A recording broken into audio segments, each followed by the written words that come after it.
Seçdiyin qoşanı at, kontaktdan hediyə kartı qazan. 4. Aha, uğurlar. Təşrif ki. Ben pul vermeliyim. Yox. Yanıma gelme da sen aral dur da. Bu da 6 koşu ala. Biri çatma değil. 6 koş olsun. Kısmet olmaz.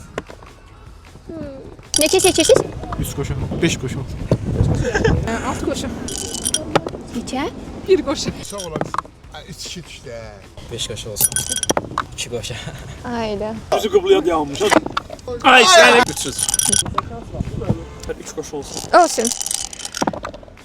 Alındı. Alındı. Alındı. Əlim artıq hediyə kartı sizin olsun. Çox sağ olun. Hey. Biri gel. Biri gəlmədi. Ay, bir qoşa düşdü. Ay geldi benim. 5-4 işleyimine bakta var.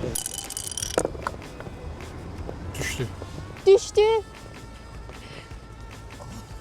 4-4. 50 manat hediyə kartı qazanmısınız. Ne alsam 50 manat.